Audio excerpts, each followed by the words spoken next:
இவர்கிட்ட கேட்டோம், சுவாமி சார் என்னன்னு. பீர் ஆஃப் பாட்டில் பீர் அடிச்சுட்டு இவர் போட்ட ஆட்டம் இருக்க.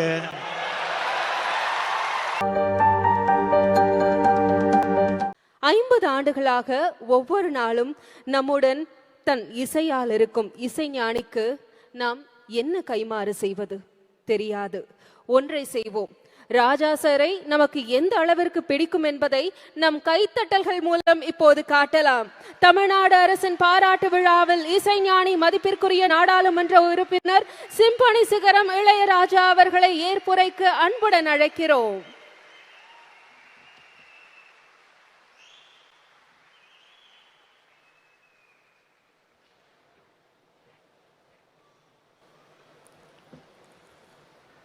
உலகிலே இதுவரை தோன்றிய கம்போசர்கள், இசையமைப்பாளர்கள், இந்தியாவிலே தோன்றிய இசையமைப்பாளர்கள், உலக அனைத்தும் தோன்றக்கூடிய மாமேதைகள், தோன்றியிருந்த மாமேதைகள் யாருக்கும் ஒரு அரசு பாராட்டு விழா நடத்தியதில்லை.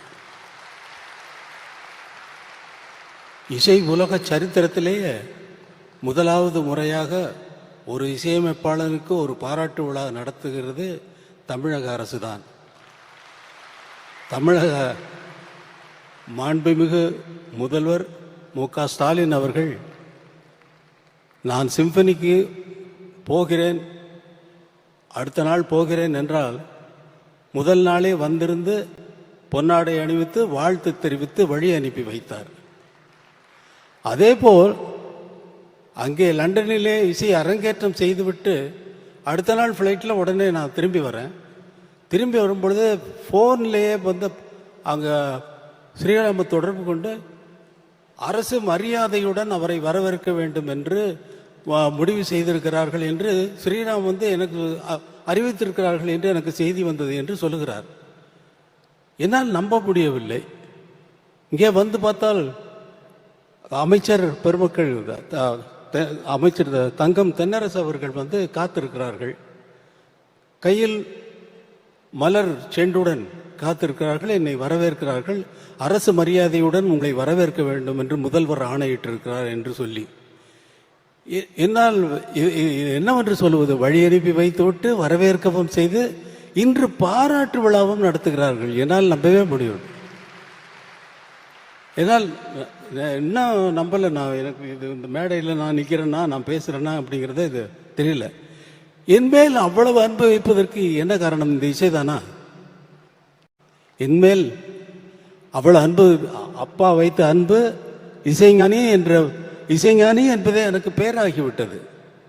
அவர் வெறுமனே வந்து காரைக்குடியில் நடந்த பாராட்டு விழாவில் எனக்கு அங்கே ஒரு பாராட்டு விழா நடந்தது.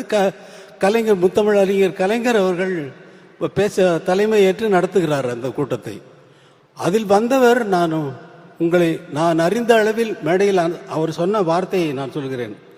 நான் வரும் வழியில் அவர் எழுதிய புத்தகத்தை படித்தேன். அவர் எழுதிய 2 நூல்களை வெட்ட வழியில் கொட்டி கிடக்குது, சங்கீத கனவுகள் என்ற 2 புத்தகத்தையும் காரிலே வரும்பொழுதே படித்து விட்டு வந்து, நான் அவரை அறிந்த வரையில் அவர் எழுதிய புத்தகத்தையும் படித்து கொண்டு வந்தேன்.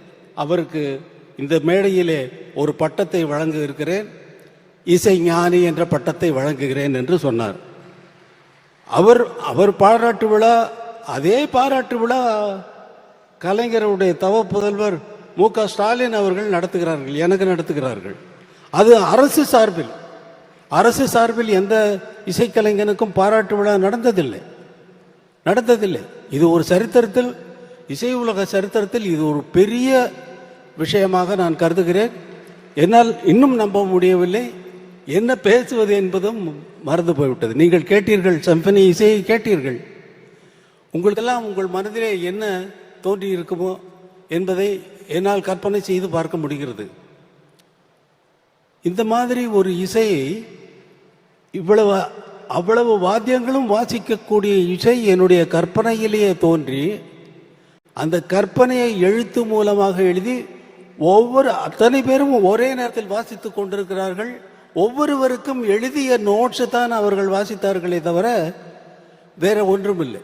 நான் எனது எண்ணத்திலே தோன்றிய கற்பனை வரி வடிவமாக எழுதி அந்த எழுதி 87 பேருக்கும் எழுதி தனித்தனியாக எழுதி மொத்தமாக வாசித்த இசைதான் அந்த சிம்பனி. இந்த சிம்பனி எழுதுவதற்கு நான் இசையிலே என்னுடைய வாழ்க்கையை முழுவதும் சென்றது. என்னுடைய குழந்தைகளுக்காக நான் நேரம் செலவழிக்கவில்லை. என்னுடைய குழந்தைகளுக்குடைய நேரத்தை செலவழித்திருந்தால் இந்த சிம்பனியை எழுதியிருக்க முடியாது. இதே போல நீங்கள் விரும்பி கேட்கின்ற அத்தனை பாடல்களையும் நான் கம்போஸ் செய்திருக்க முடியாது. அதனால் இங்கே நான் நன்றி தெரிவிக்க வேண்டியது முதலாவதாக என்னுடைய குழந்தைகளுக்கு. என்னை பொறுத்து கொண்டு கார்த்திக் ராஜா, யுவன் யுவன் போயிட்டானா,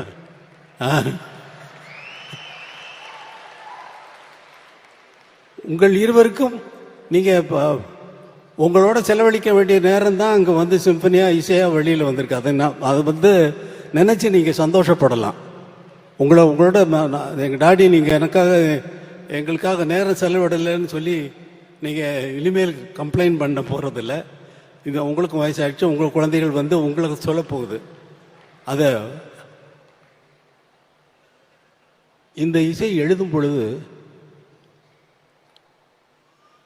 எனக்கு இருந்த அதாவது கட்டுப்பாடுகள், எனக்கு எந்த இக்கட்டான நிலைமைகள் என்னென்ன என்றால், நான் ஒரு கிராமத்திலிருந்து வந்தவன், கிராமிய இசை சாயல் வரக்கூடாது. அதற்கப்புறம் திரைப்பட இசையில் எவ்வளவோ அமைத்திருக்கிறேன், அந்த சாயல் வரக்கூடாது. திரைப்படங்களில் வருகின்ற பேக்ரவுண்ட் மியூசிக்கினுடைய சாயலும் வரக்கூடாது. நான் ஒரு தமிழ்நாட்டை சேர்ந்தவன் என்ற அந்த அடையாளமும் வரக்கூடாது. நான் ஒரு இந்தியன் என்ற சாயலும் வரக்கூடாது.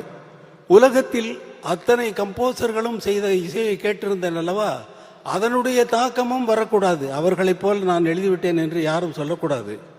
இவ்வளவு கட்டுப்பாடுகள் இருந்ததை மீறி 35 நாட்களில் இந்த சிம்பனியை, நீங்கள் கேட்ட அந்த சிம்பனி உங்கள் மனதில் என்னென்ன உணர்வுகளை ஏற்படுத்தியது என்பது உங்களுக்கு நன்றாக தெரியும்.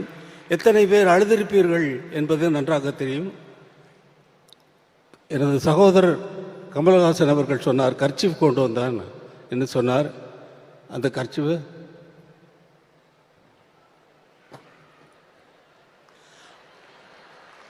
அழுததுக்கு சாட்சி இவர், கண்ணீருக்கு சாட்சி.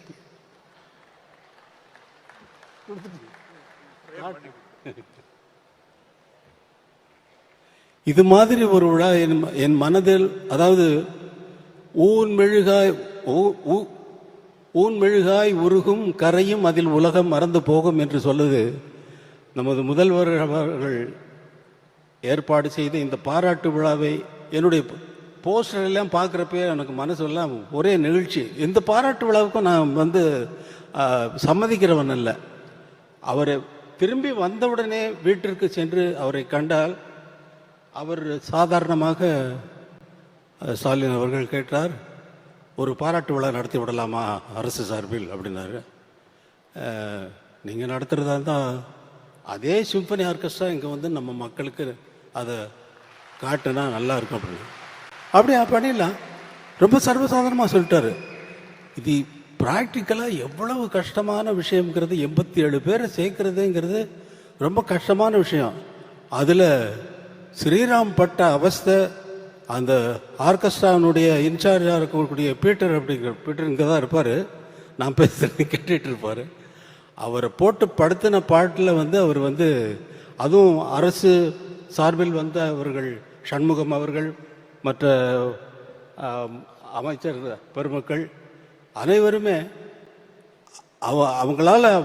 அவங்களோட தொடர்பு கொண்டு அவங்களை எதுக்குமே எந்த ஒரு அவங்க போட்ட கண்டிஷன்ஸ் எல்லாம் இவங்க அது பண்ண இது பண்ண சொல்லி லாஸ்ட் மினிட் வரைக்கும் டார்ச்சர்.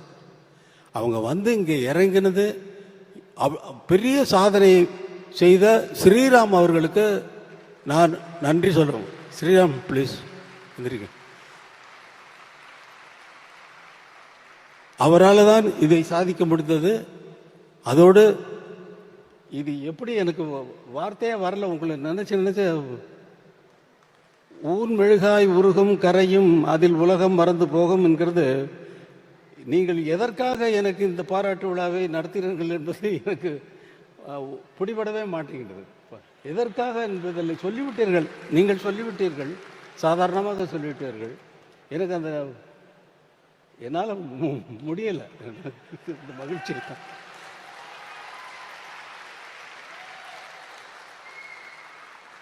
வேற ஏதாவது என்ன பேசணுங்கிறதே போயிடுச்சு பாருங்க. அவர் சூப்பர் ஸ்டார் வந்து பேசுகிறாரு. அவர் என்கிட்ட 2 நாளைக்கு முன்னாடி ஃபோன் பண்ணி நம்ம பண்ணதெல்லாம் நான் சொல்ல போகிறேன் அப்படின்னாரு. நம்ம பண்ணதெல்லாம் நீங்கள் எப்படி இங்கேருந்து மாறினீங்க, இந்த பெல் பாட்டம் போட்டுட்டு தொப்புளுக்கு மேலே பெல்ட்டு போட்டு கட்டிட்டு நல்ல கிராப் போட்டுட்டு அதில் கையில் பட்டையாக ஒரு வாட்ச் வந்து போட்டுட்டு பண்ணிட்டு ஒரு அரபா சொல்லவா சொல்லிடவா. மகேந்திரனும் நீங்களும் நானும் உட்காந்து குடித்தோம்.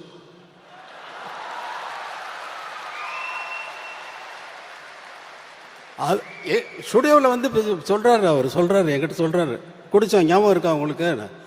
அப்புறம் இல்லை நீங்கள் அவர் அரை பாட்டில் பீரை குடிச்சிட்டு ஆட்டம் இருக்கு பாருங்க அப்படின்னாரு. அதை சொல்ல போகிறேன்னு நீங்கள் என்ன வேணாலும் சொல்லிக்கோங்க, அதை பற்றி எனக்கு கவலை இல்லை.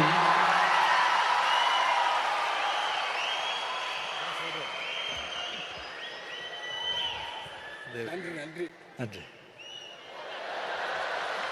பிஜிபியில் வந்து நம்ம ஜானி கம்போசிங் நான் அங்கே ஷூட் பண்ணிட்டு இருந்தேன், அங்கேயே தங்கியிருந்தேன். இவரு மகேந்திரன் சார் வந்தாங்க. இது பண்ணிவிட்டு ஈவினிங் நைட்டு நானும் மகேந்திர சார் வந்து ட்ரிங்க்ஸ் எடுத்தோம். இவர்கிட்ட கேட்டோம், சுவாமி சார் என்ன பீரு ஆஃப் பாட்டில் பீர் அடிச்சுட்டு இவர் போட்ட ஆட்டம் இருக்க. ஐயோ ஐயோ ஐயோ ஐயோ 3 மணி நைட் வரைக்கும். மகேந்திரன் அப்போ சொல்றாரு, ராஜா இந்த சாங் இது சும்மா இருங்க சார் அப்படின்னு சொல்லி ஊர்ல கிசு கிசு எல்லாம் கேட்குறாரு. மெயினா ஹீரோயின்ஸுங்க பத்தி.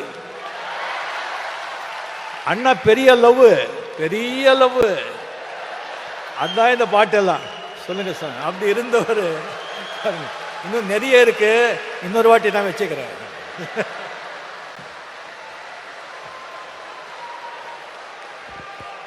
அப்புறம் சமய சந்தர்ப்பத்தில் இல்லாததெல்லாம் அடிச்சு விட்டுருப்பார். எப்படியோ உங்களுக்கு இந்த மேடையில் முதல்வர் அவர்கள் ஒரு அறிவிப்பை அறிவித்தார். அதற்கு முதல்வர் அவர்களுக்கு என்னுடைய மனமார்ந்த நன்றியை தெரிவித்துக் கொள்கிறேன். நான் உங்களுக்கு ஒரு அறிவிப்பை சொல்லுகிறேன். இந்த அரங்கத்திலே இவ்வளவு பேர் தான் இந்த இசையை கேட்க முடிந்தது. எனக்கு நமது மக்கள் அனைவரும் கேட்க வேண்டும் என்ற ஆசை எப்பொழுதும் உண்டு. ஏனென்றால் இதை நீங்கள் இந்த இந்த இந்த இசையை வேறு எங்காவது கேட்டிருக்கிறீர்களா? எங்கேயாவது கேட்டிருக்க முடியுமா? இந்த இன்பத்தை நேரடியாக கேட்டால்தான், இதை ரெக்கார்ட் செய்து கேட்கறதுல அர்த்தமே இல்லை. அது இந்த இந்த உணர்வை நமக்கு கொண்டு வராது. 87 பேரும் ஒரே நோக்கத்தோடு ஒரே கவனத்தோடு அந்த இசையை எப்படி பிரசன்ட் பண்ணுவது என்பதிலேயே அவர்கள் கவனமெல்லாம் இருக்க போய்த்தான் இந்த இசை இவ்வளவு உயர்ந்ததாக இருக்கிறது.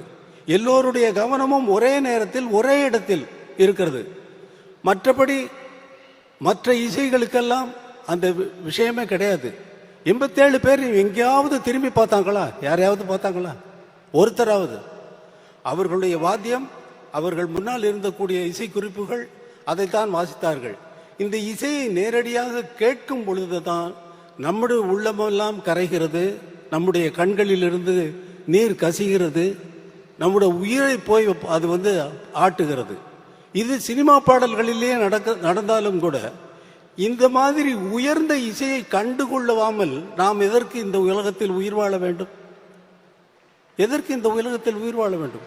உயர்ந்த விஷயங்களை கண்டுகொண்டு அதை பற்றி கொண்டு மேலே போவதை விட்டுவிட்டு பல விஷயங்களில் நம் கவனத்தை சிதறடித்து விட்டு சிதறடித்து விட்டு நம்மளது சக்தியெல்லாம் வீணாகிறது அந்த சிதறடிக்கிறத காரணத்தினால். அதனால் இந்த இசையை நமது மக்கள் அனைவரும் கேட்க வேண்டும் என்பதற்காக பெரிய மைதானத்திலே இதே இசை கலைஞர்களை கொண்டு வந்து அவர்களுக்கு இந்த சிம்பனியை நான் நடத்தி காட்டுவேன் என்று உங்களுக்கு ஒரு வாக்குறுதி கொடுக்கிறேன். அதற்கு தமிழக முதல்வர் என்னென்ன உதவிகள் எனக்கு தேவையோ அதையெல்லாம் செய்து கொடுப்பார் என்ற நம்பிக்கையில் நான் சொல்லிவிட்டேன். அவரிடம் கேட்கவில்லை. கண்டிப்பாக என் மீது இருக்கும் அன்பிலே அவர் கண்டிப்பாக அதை செய்வார். அந்த நாள் விரைவில் வரும் என்று உங்களுக்கு அறிவித்துக் கொண்டு இந்த விழாவுக்கு இது நன்றி நன்றி நன்றி நன்றி நன்றி சொல்ல வார்த்தை இல்லையே.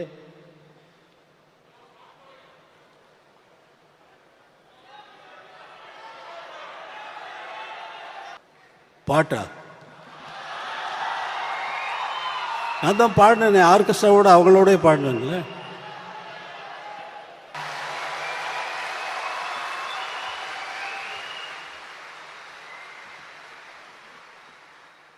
கோடான கோடி ரசிகர்களின் சார்பாக இசைஞானி இளையராஜா அவர்களுக்கு மீண்டும் ஒரு முறை நம் கைத்தட்டல்கள் மூலம் நன்றியினை தெரிவித்துக் கொள்ளலாம்.